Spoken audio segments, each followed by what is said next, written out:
লক্ষ্মীর ভাণ্ডারে ২৭ লক্ষ গড়মিল, বিস্ফোরক দাবি মুখ্যমন্ত্রী শুভেন্দু অধিকারীর।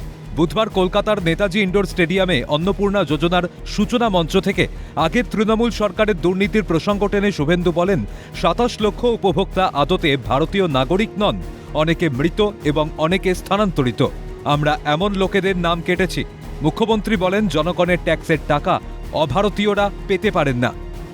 লক্ষ্মী ভাণ্ডারের যে ২ কোটির কাছাকাছি লাস্ট অ্যাকাউন্টে গেছিল, আমরা যখন সার্ভে করলাম আমরা দেখলাম ২৭ লক্ষ এমন লোকের মহিলার নাম আছে যারা ভারতীয় নন বা ভোটার লিস্টে নাম নেই।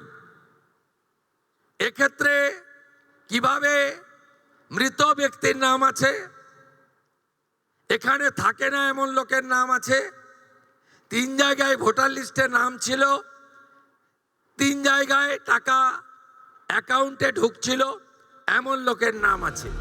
রাজ্যের মুখ্যমন্ত্রী শুভেন্দু অধিকারী বলেন, আগের সরকার লক্ষ্মীর ভাণ্ডার চালু করেছিল, সেখানে ২ কোটির মধ্যে ১০ লক্ষ পুরুষ বেরিয়েছে, তাই এই ঝাড়াই বাছাইয়ের প্রয়োজন ছিল।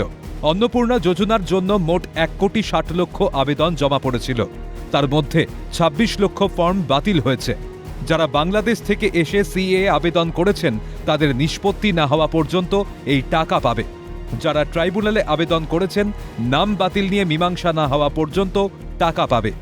আপনি বলুন, আগের সরকার মহিলাদের জন্য চালু করেছিলেন ৫০০ ৫০০ ৫০০। এই কর্মসূচির উদ্দেশ্য ছিল মহিলাদের অ্যাকাউন্টে যাওয়ার।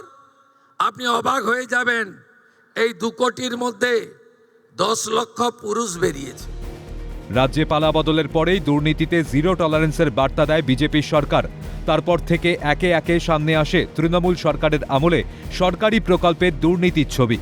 লক্ষ্মীর ভাণ্ডার থেকে বিধবা ভাতা, বিভিন্ন প্রকল্পে ভুয়ো উপভোক্তার নাম উঠে আসে। মুর্শিদাবাদের রানাঘাট ১ নম্বর গ্রাম পঞ্চায়েতের বাসিন্দা রকিবুল শেখ লক্ষ্মীর ভাণ্ডারের টাকা পেতেন। সেই দুর্নীতির প্রমাণ তুলে ধরেছিলেন মুখ্যমন্ত্রী। এরপর উঠে আসে পশ্চিম মেদিনীপুরের চন্দ্রকোনার মোহনপুর এলাকার ঠিকাকর্মী উত্তম কুমার সাউয়ের নাম ছিল লক্ষ্মীর ভাণ্ডারের তালিকায়। তবে এবার থেকে সরকারি প্রকল্পে দুর্নীতির রাশ টানতে তৎপর শুভেন্দু সরকার। ক্যামেরায় নিখিল দাসের সঙ্গে অভিরূপা হাজরার রিপোর্ট, ক্যালকাটা নিউজ।